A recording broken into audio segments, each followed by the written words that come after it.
பேசுவோம். திரு கணேஷ், இதில் திரு பாலச்சந்திரன் ஒரு விஷயம் குறிப்பிட்டாரு.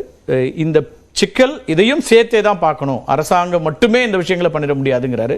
உங்கள் பார்வை இல்லை, இதில் மருத்துவர் ஐயா அவர்கள் தெளிவாகவே சொல்லியிருக்கார். அவர் ஒரு வார்த்தையை பயன்படுத்தியிருக்கார். அவருடைய அறிக்கையில் பார்த்தீங்கன்னா இட்ஸ் a டோட்டல் ஃபெயிலியர் அப்படின்னு இருக்கார். டோட்டல் ஃபெயிலியர்னால் எதை சொல்ல வராருன்றதை தெளிவாக நீங்கள் இதோட மரியாதைக்குரிய ஐஏஎஸ் அதிகாரி அவர்கள் சொன்னார். 1 மீட்டர் தான் மேலே இருக்கும் கடல்ல இருந்து, இவ்வளோ வரலாறு காணாத மழை பொழிந்து விட்டது. இது ப்ரீ டிசாஸ்டர் மேனேஜ்மெண்ட் எல்லாரும் நம்ம நடவடிக்கை எடுத்துக்கிட்டு இருக்கிறோம் போன்ற விஷயங்கள் எல்லாம் சொல்லிட்டு வந்தார். நாங்கள் சொல்ல வர வேண்டிய விஷயம் என்னவென்று சொன்னால், 1 மீட்டர் தான் மேலே இருக்குன்றது இன்னைக்கு நேற்று அல்ல. தொடர்ச்சியாக சென்னையுடைய ஒரு ஜியோகிராஃபிக்கல் ஸ்ட்ராட்டஜி அதுதான். இந்த புயல் வெள்ளங்கள் எல்லாம் இன்றைக்கு இப்படி வரும் நேற்று வரும்ன்றதெல்லாம் இன்னைக்கு நேற்று அல்ல. உலக நாடுகளே, இன்னும் சொல்ல வேண்டும் சொன்னால் ஐநா சபையே கிளைமேட் சேஞ்சுக்கு என்று ஒரு அமைப்பை உருவாக்கி COP28 வரைக்கும் 28 வருஷங்களாக வரலாறு காணாத ஒரு பேரழிவுகளை நம்ம இந்த காலநிலை மாற்றம் மூலமாக செய்ய போறோம். இதுக்கு தொடர்ச்சியா நாங்கள் இன்றைக்கு இல்லை, 10 ஆண்டு காலமாக கிளைமேட் எமர்ஜென்சி அறிவிங்க. இன்னும் சொல்லணும், ஒரு படி மேல போய் கடந்த செப்டம்பர் மாதமே அக்டோபர் மாதமே பெசநகர் பீச்ல நாங்க இதற்கான எச்சரிக்கையும் கொடுத்தோம். இந்த வருஷம் வரலாறு காணாத மழை பொழிவதாக உலக நாடுகள் எல்லாம் ஐநா சபை சொல்லி இருக்கு. இதற்கான முன்னெச்சரிக்கை நடவடிக்கை எடுங்கன்னு சொல்றோம். இந்த பிரிகாஷனரி ஆக்ஷன்ஸ் எடுப்பதற்கு இந்த அரசு தவறு விட்டது என்பது நிதர்சனம். இப்ப நீங்க சொன்னதுல சூழலியல் சார்ந்து நீண்டகால செயல் திட்டங்கள்ல முடிச்சிடுறேன். எஸ், இல்ல உங்களோட சேர்த்தா சொல்றேன். நீங்க சொல்ற விமர்சனத்துல எவ்வளவு தூரம் பொருத்தமா இருக்கணும் பார்க்கணும். அரசாங்கம் இதுக்கான துறையை உருவாக்குது, இதுல அதே கவனத்தோட இருக்கிறோன்றாங்க, கன்சர்ன் இருக்கு. அதுக்கு சார்ந்து இயங்கக்கூடியவர்களையும் அதுல அவங்க ஆலோசனை குழுல வச்சு இந்த விஷயங்களை செஞ்சுட்டு தானே இருக்காங்க. ஒட்டுமொத்தமா அதை பத்தின கவலையே இல்லைன்னு எப்படி நம்ம சொல்ல முடியும்? அதுதான் நாங்க சொல்ல 2015 ஒரு பாடம். 2015 ஒரு பாடமா இல்லையா நமக்கு? அதற்கு பிறகு 2021 ஒரு மழை வந்தது. அந்த மழை வந்த பொழுதுதான் அதிமுக ஆட்சி காலத்துல ஸ்மார்ட் சிட்டி உருவாக்குனதுனால தான் இங்க மழை வெள்ளம் எல்லாம் வந்தது அப்படின்னு சொல்லி தான் திருப்புகழ் அவருடைய கமிட்டி அமைக்கப்பட்டது. அதனுடைய ரெக்கமெண்டேஷன்ஸ் என்னென்ன கொடுத்துருக்காங்க ஏது என்பது நீ மக்களுக்கெல்லாம் வெளிப்படையா தெரியாது. ஆனா 4000 கோடி ரூபாய்க்கான வேலைகள் நாங்க செஞ்சிருக்கிறோம் அப்படின்னு சொல்றீங்க நீங்க. நான் சொல்லக்கூடிய விஷயம் என்னவென்று சொன்னால், முடிச்சூர் போன்ற பகுதி, வேளச்சேரி போன்ற பகுதி, சிறுமழைக்கே இப்படி எல்லாம் தண்ணி தேங்கும் என்பது எல்லாருக்கும் தெரியும், உங்களுக்கும் தெரியும், எனக்கும் தெரியும், இந்த அரங்கத்தில் இருக்கக்கூடிய அத்தனை பேருக்குமே தெரியும். அந்த இடத்துல லோ டைடு இருந்தாலும் சரி, ஹை டைடு அண்ணா சாலையில் இருந்த மழை நீர் வடிந்து விட்டது. அப்ப ஹை டைடு லோ டைடு ஆயிட்டது, மழை வடிய ஆரம்பிச்சிச்சு. வேளச்சேரியில ஏன் வடியல? ஏன் வடியில? அதற்கான நிரம்பி இருக்கிறது, அந்த தண்ணீரும் வெளியில வருதுன்றாங்க. அத சொல்ல, உலகத்திலேயே 4 நேச்சுரல் ட்ரெயின் இருக்கக்கூடிய ஒரு சிட்டி சென்னை தான். ஒரு ஆர்டிஃபிஷியல் ட்ரெயின், பக்கிங்ஹாம் கேனால்ன்றது ஒரு ஆர்டிஃபிஷியல் ட்ரெயின். 4 நேச்சுரல் ட்ரெயினை அதற்கான சப்ளை சேனல்ஸை உருவாக்காம போனது யாருடைய குற்றம்? இந்த 5 ஆண்டு 2015 இருந்து 8 வருஷ காலம் நமக்கு காலம் இருந்தது. 8 வருஷ காலத்துல இந்த 4000 கோடி இப்ப நம்ம பண்ணோம். நான் அதிமுகவையும் சேர்த்து தான் சொல்றேன், நான் பிரிச்சு சொல்ல விரும்பவில்லை.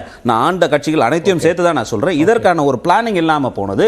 It is a total failure of a government. இதுல ஒரு சின்ன வேறுபாட்டை இதுல என்ன வேறுபாட்டை சுட்டி காட்டுறாங்கன்னா, இந்த 4 சேனல் இருக்குது, முகத்துவாரங்களை முழுமையா சரி பண்ணிருக்கிறோம், நீர் இறங்கிடும். ஆனா இந்த முறை புயல் இருந்துச்சு, புயல்னால அலைகளுடைய வேகம் அல்லது அதனோட உயரம் அதிகமா இருந்துச்சு, தண்ணி உள்ள போகல, உள் வாங்கலன்றாங்க. அந்த ஆர்குமெண்ட்ல உங்களுக்கு 2015 புயல் இல்ல. அன்னைக்கு நான் சட்டமன்ற உறுப்பினர் ஆகும்போது இதே சட்டமன்றத்தில் அதே தான் சொன்னாங்க. ஹை டைடுனால எங்களுடைய நேப்பியர் பிரிட்ஜில் இருக்கக்கூடிய முகத்துவாரத்தில் தண்ணி வாங்கல, அதனால ஊருக்குள்ள வந்தது 12,000 கண்ணாடி தண்ணீர் செம்பரம்பாக்கத்துல இருந்து. நான் கேட்பது என்னவென்று சொன்னால், இன்னைக்கு அதெல்லாம் விட்டுடுங்க, மவுண்ட் ரோட்ல இருக்கிற தண்ணி வடிஞ்சிடுது. அப்ப தொடர்ச்சியாக உங்களுக்கு தெரியுது இல்லையா, இந்த முடிச்சூர் போன்ற பகுதிகள், ஆர்கே நகர் போன்ற பகுதி, வேளச்சேரி போன்ற பகுதிகள் எல்லாம் இன்னைக்கு நேற்று வெள்ளத்துல தொடர்ச்சியாக பாதிக்கப்படுது. அப்ப அதற்கான ட்ரெயின் சிஸ்டத்தை நீங்க ரெடி பண்ணாததுக்கான 3 மெயின் ரீசன்ஸ் இருக்கு. அதை மருத்துவர் அன்புமணி ராமதாஸ் அவர்கள் தெளிவாக 2015 நாம் விரும்பும் சென்னைக்கல்ல, நீங்க அந்த புத்தகத்தை தயவு செய்து நீங்க படிக்கணும். நீங்க அந்த 3 பாயிண்ட சொல்லுங்களா, மக்களுக்கு புரியும். வெளிப்படையாக சொல்றேன், நீர்நிலை நான் படிச்சிருக்கேன், அது டாக்டர் அன்புமணிக்கு தெரியும். நான் சொல்றேன் இல்லீங்களா, அது சொல்லணும்னா நான் வேலை வரை எனக்கு டைம் எடுக்க வேண்டியது இருக்க, ஷார்ட்டா சொல்றேன். அதுல மெயினான விஷயங்கள் சப்ளை சேனல்ஸ், நீர்நிலைகள் இருக்கக்கூடிய அமுதா அவர்கள் தான் முடிச்சூர் பகுதியில இருந்து அப்ப அவங்க செக்ரட்டரி ஸ்பெஷல் ஆபீசர் இருந்தாங்க. பல ஆக்கிரமிப்பை இடிக்கணும்னு இடிச்சாங்க எல்லாம். ஆனா இன்னைக்கு நிலைமை என்ன மாறிடுதா? மாறல. காரணம் அதற்கான ட்ரெயின் சேனல்ஸ் சரி பண்ணாதனோட அதை திட்டமிடல் பிளானிங்ல it has been a total failure of the government. Precautionary நடவடிக்கையில ஏன் ஃபெயிலியர் அப்படின்னும் போது இப்ப அமைச்சர் கூட சொன்னார், எங்களுக்கு ப்ரொடக்ஷன்ல பிரச்சனை இல்ல, லாஜிஸ்டிக்ஸ்ல தான் பிரச்சனை. இதை நம்மளால கணிச்சு நடவடிக்கை எடுக்க முடியாதுன்னு நீங்க நினைக்கிறீங்களா? லாஜிஸ்டிக்ஸை பெரிய வாகனங்கள் தான் போகும். இப்ப மழை சென்னை ஒட்டிய ஒரு 4. ஆனா இந்த முறை ஒட்டுமொத்த சென்னையிலேயும் மழை பெஞ்சிச்சு. அதாவது 21 இடத்துல 20 இருந்து 46 சென்டிமீட்டர் வரைக்குமான மழை 24 மணி நேரத்துல. 29ஆம் தேதி வெதர் ஃபோர்காஸ்ட் கொடுத்தாங்க. பிரைவேட் அசஸர்ஸ்லாம் கூட சொன்னாங்க எல்லாமே 20 சென்டிமீட்டர்ஸ் போறாங்க. 2015க்கு ஈக்குவலா வருவதற்கான வாய்ப்பு கூட இருக்குன்றதா. அப்ப அத பிரிகாஷனரா வச்சு நடவடிக்கை எடுக்க வேண்டிய எல்லா பிரைவேட் அரசாங்கம் 20 சென்டிமீட்டர் வரைக்கும் அப்படினாங்க. ஒரு கணிப்பு அளவுக்கு வரவும் வாய்ப்பு இருக்கு. ஆனா அது வந்து இந்த புயலை பொறுத்த வரைக்கும் இட் இஸ் டிராவலிங் அக்ராஸ்.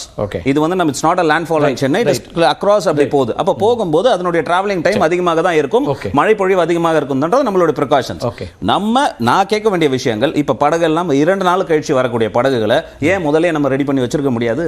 200 படகுகள் என்னைக்கு வருது? மழை பெய்து விட்டு 2 நாள் கழிச்சு தானே வருது. பால் 2 நாள் வந்து ஒரு பாதிக்கப்பட்ட மக்களுக்கு சென்றடைவதற்கு நம்மளால செய்ய முடியாதுன்னு நீங்க நினைக்கிறேன். நாங்க நம்புறோம் இந்த அரசாங்கத்தால முடியும், அரசாங்கத்து இயந்திரங்களால முடியும். ஏன்னா இதே அரசாங்கம் தான் முன்னாடியே 2015 வச்சு 1 மீட்டர் அளவுல தூக்கி அதனுடைய பாக்ஸஸ் எல்லாம் வச்சு அதனுடைய விளைவு சில பகுதிகளில் மின்சார வெட்டை இல்லாத சூழ்நிலை கூட நம்ம பார்த்தோம்.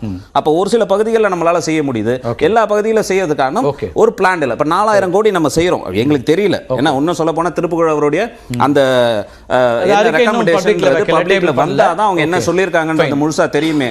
தாண்டி 4000 கோடி ரூபாயில என்ன திட்டங்கள்? இப்ப 4000 கோடி ரூபாய் மழைநீர் வடிகாலை பொறுத்த வரைக்கும் சென்னையினுடைய பல சேனல்ஸ்ல அடுத்த நாள் தண்ணீர் வடிஞ்சிச்சு. மழை நின்று அடுத்த 6 மணி நேரம் அல்லது 12 மணி நேரத்தில் வடிஞ்சதை பார்த்தோம். ஆனால் புறநகர்கள் நிச்சயமா இன்னைக்கும் பெரிய பிரச்சனை தான், அதில் மாற்று கருத்தில். 3வது நாள் 4வது நாள் இன்னும் வெள்ளம் தொடர்ச்சியா இருக்கு. ஓகே, நான் கேட்கிற கேள்வி அதான், ஏன் தொடர்ச்சியா இருக்கு? இன்னும் சிறு மழையிலேயே முடிச்சூர் பகுதியில் உங்களுக்கு வெள்ளம் ஆகுதா இல்லையா? அப்ப தொடர்ச்சியாக அந்த பகுதியில் ஏன் அப்படி இருக்கு? அதற்கான தீர்வு கொடுப்பதற்கு இன்னும் எத்தனை ஆண்டு காலம் இந்த அரசுக்கு தேவைப்படும் என்பதுதான் எங்களுடைய கேள்வி. ஓகே, அப்ப இப்போது நடந்து கொண்டிருக்கக்கூடிய பணிகளில் தொய்வு இருக்குன்னு பாக்குறீங்களா? எப்படி இருக்கு? அதை பற்றி என்ன? பணிகளை பொறுத்தவரை அரசு இயந்திரம் என்பது முழு வீச்சில் செயல்பட்டு கொண்டுதான் இருக்கிறது. அதுல எந்தவித மாற்று கருத்தும் யாருக்கும் இருக்க முடியாது. ஏன்னா அவங்க அந்த ஒர்க்கர்ஸ் வந்து டெய்லி மழையில கூட ஏறி அந்த எலக்ட்ரிக் கம்பத்தெல்லாம் சரி பண்றதெல்லாம் பார்த்துட்டு இருக்கோம். நான் சொல்ல வேண்டிய விஷயம் என்னவென்று சொன்னால், இன்னும் இன்னைய விட இன்னும் பெரிய அளவுக்கு வரணும். இன்னும் வருங்காலங்கள்ல இன்னும் வருஷம் எல் நினோ இயர் இந்த அடுத்த 3 ஆண்டுகளுக்கு இது மாதிரியான மழை பொழிவு அதிகமா இருக்குங்கிறது தான் கணிப்பு. Not only El Nino, it's a global factor of climate change. அதுதான் சொல்றேன் நான். ஏன்னா மத்திய அரசு மட்டும் இல்ல, மாநில அரசும் கிளைமேட் சேஞ்சை பத்தி பேசுது. அதுக்கான டிபார்ட்மெண்ட்டை கிரியேட் பண்றாங்க, அதுக்கான திட்டங்கள் செயல் திட்டங்களை வகுக்கிறாங்க. செயல் திட்டங்கள் வகுக்கலையன்றதான் பிரச்சனை. ஓகே, செயல் திட்டங்கள் எதுவும் வரலையன்றதான் பிரச்சனை. நாங்க இப்ப நடைமுறைக்கு வரலன்னு என்ன சொல்லலாம்? செயல் திட்டங்களே இல்லன்னு சொல்ல முடியாது. அதுக்கான பிளானிங்ஸ் இருக்கு, அதுக்கான டிஸ்கஷன் போயிட்டு இருக்கு. இல்லன்ற நான் இந்த வருஷத்துல எக்ஸிக்யூட் பண்ண முடியல. இப்ப இங்க பேசின அத்தனை பேரும் பாருங்க, what is a meteorological department கொடுக்கறத மட்டும் தான் அவங்க சொல்றாங்க. meteorological department என்ன புயல் உருவாச்சா, எந்த முகத்துல மூவ் ஆகுது, என்ன மழை கொடுக்க போகுது, இதுதான் meteorological department. climate change பத்தி அசஸ் பண்றதுக்கு மெட்ரலாஜிக்கல் டிபார்ட்மென்ட் அது சொல்லாது. ஆனா மெட்ரலாஜிக்கல் டிபார்ட்மென்ட் ஒக்கி புயல் அப்ப என்ன சொன்னது அப்படின்னு நமக்கு தெரியும். அந்த கம்யூனிகேஷன் எவ்வளவு தூரம் கேரி ஆச்சு, அதுல எவ்வளவு பெரிய சிக்கல்கள் வந்ததுன்னு பார்த்தோம். nobody can predict nature 100%. இல்லையா? அது உங்களுக்கு தெரியும், எங்களுக்கு தெரியும். what we are saying is we are watching, we are the spectators, we are the spectators of this community. ஏன்னா நம்ம வந்து அந்த தலைமுறையில இருக்கோம். ஏன்னா அது வந்து நிச்சயமா கவனத்துல எடுக்க வேண்டிய அம்சம், நீண்ட கால செயல் திட்டத்துல வர வேண்டியது. எடுத்துக்கோங்க, பாலச்சந்திர அவர்கள்ட்ட பேசலாம். இன்னைக்கு எடுத்து ஒரே விஷயம், இன்னைக்கு எடுத்துக்கங்க. இன்னைக்கு இந்த புயல் முடிஞ்சிருச்சு, அடுத்த புயல் அரேபியன் சீல உருவாகுது. சோ தமிழ்நாட்டுக்கு எந்த பாதிப்பும் இருக்க போறதில்ல, அது வேற விஷயம்.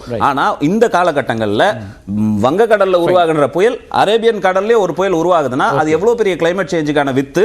இதை வந்து அசஸ் பண்ண முடியாத விஷயம். அந்த மாற்றங்கள் நிச்சயமா நடக்குது. 2015ல இருந்து தொடர்ச்சியா சொன்னோம். அன்னைக்கு யாரும் எங்களை நம்பல. எங்களுடைய வார்த்தைகள் தெளிவா பருவ காலம் 3 மாதங்கள் பெய்யுங்கிறதெல்லாம் மாறி இப்ப 3 நாள்ல பெய்யறதுங்கிற இடத்துக்கு தான் வந்திருக்கிறோம். வருஷம் பூராவே பெய்யுது. நீங்க கடந்த ஆண்டு எடுத்து பாருங்க, வருஷம் பூரா மழை இருந்தது. நீங்க ஒரு குறிப்பிட்ட காலம்ல வருஷம் மழை காலம்னு நம்ம சுருக்கி பார்க்க முடியாது. காலநிலை மாறிக்கிட்டு இருக்கு. உங்களுடைய சிந்தனைகள் மாற வேண்டும். இதை வந்து நாங்க 2015ல இருந்து மருத்துவர் அன்புமணி ராமதாஸ் சொல்லிட்டு வராரு.